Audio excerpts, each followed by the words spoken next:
los estados estaban destinados a administrar los bienes públicos. Y eso correspondió a un modelo en donde el Estado ejercía el poder sobre estos bienes. Pero posteriormente, con el modelo neoliberal, la gran mayoría de nuestros bienes públicos se convirtieron en bienes privados. Esa privatización, ustedes lo recuerdan, de Telecom, de todas las empresas, en los últimos 20 años, a partir de la misma Constitución del 91, con la ley 142, 143, de servicios públicos domiciliarios, de la ley eléctrica, todo esto, y la ley 141 que incidió en la definición de las regalías, sencillamente lo que acondicionó fue la entrega de los bienes públicos a las multinacionales y al sector privado. Ahora nos toca devolvernos, y eso hace parte de los modelos de transición. Y es ahí donde debemos hacer esfuerzos y hacer unidad por volver a convertir los bienes privados hacia bienes públicos y, ¿por qué no?, hacia bienes comunes. Los bienes comunes son una necesidad. Cuando hablamos de los bienes comunes, estamos hablando del agua como derecho fundamental. El agua no puede ser privatizada. No debió haber sido privatizada. Y por eso hablamos del derecho al agua. Y por eso hablamos del derecho a la energía. Porque debe haber unos mínimos de sustento para los seres humanos que existimos en esta nación.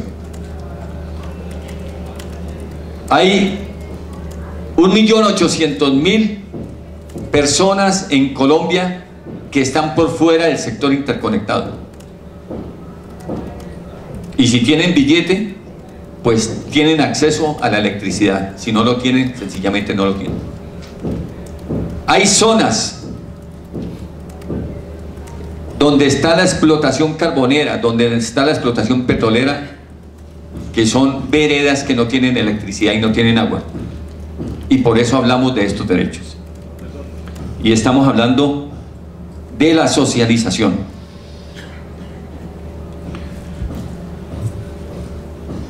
Y de la constitución de los bienes comunes.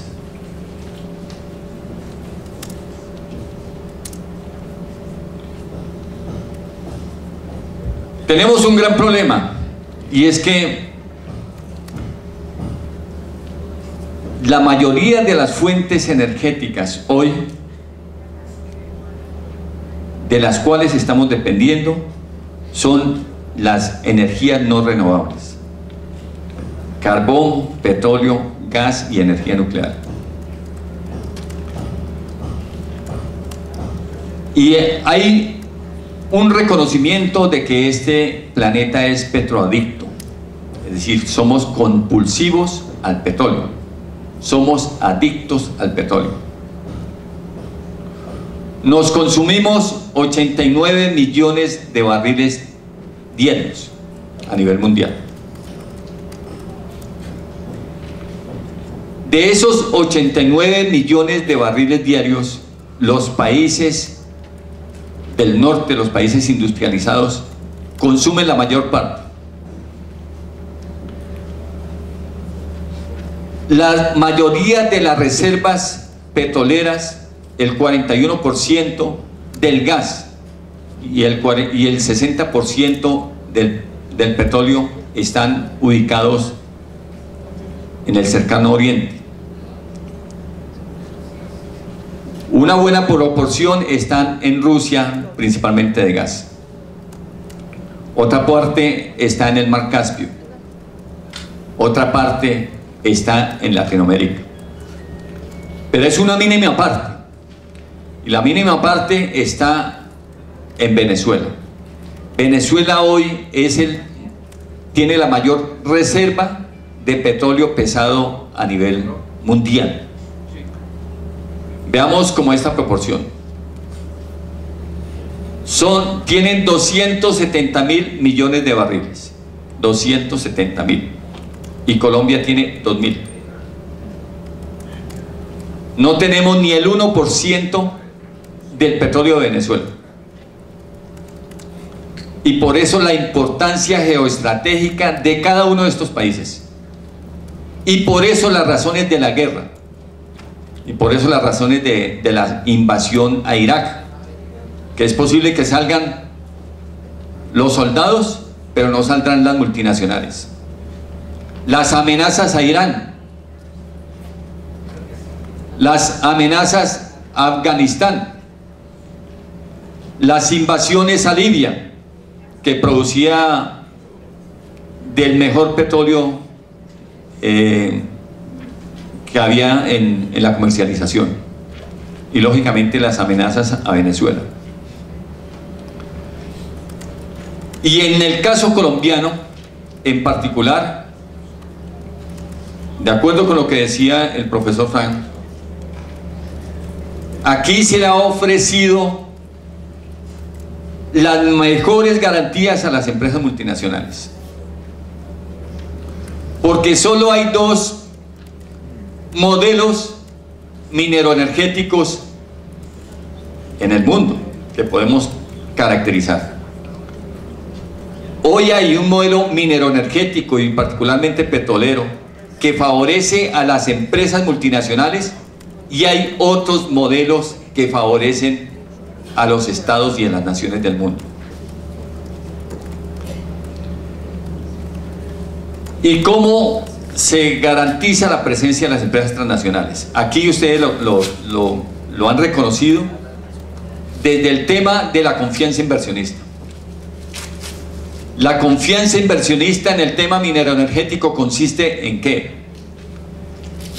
En que se le da las mejores garantías a las empresas petroleras para el no pago o la disminución del pago en las regalías. La ley 756 del 2002 disminuyó las regalías al 50% en términos petroleros y abrió más posibilidades para que entraran las multinacionales.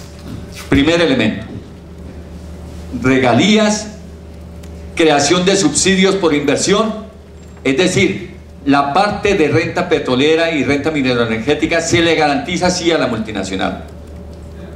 Segundo elemento: garantía en términos de que las empresas multinacionales puedan entrar aquí y competir con empresas nacionales en igualdad de condiciones.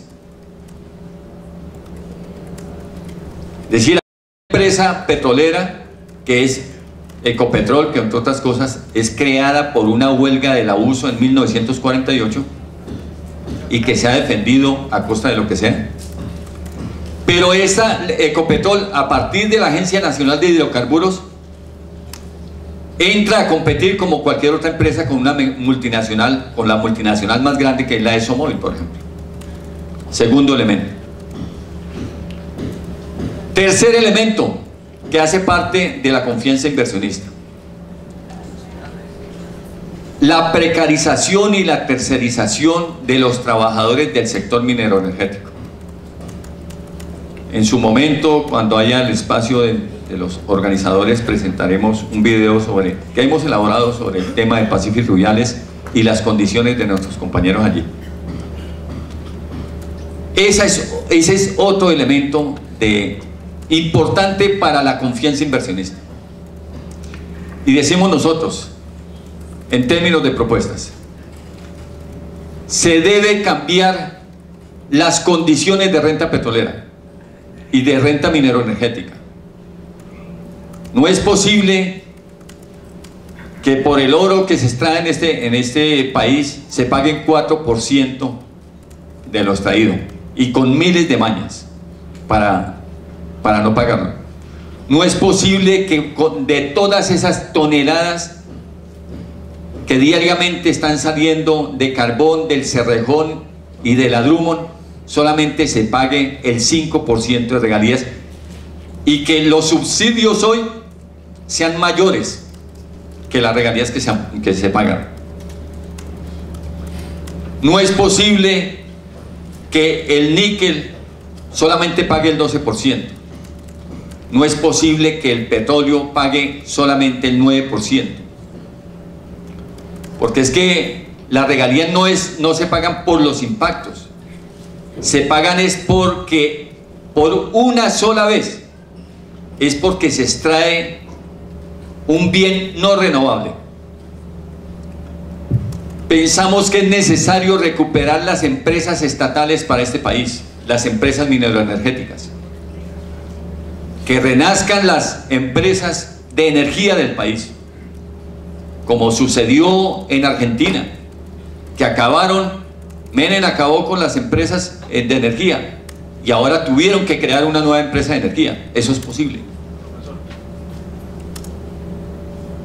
Necesitamos que el sector mineroenergético sea administrado por empresas estatales y necesitamos que haya un nuevo código minero y una nueva ley marco de hidrocarburos que le garantice a las comunidades la participación y el control y el ejercicio de cuándo se debe hacer o no explotación mineroenergética. Muchas gracias, compañeros. Gracias, doctor Francisco Castillo, por el planteamiento.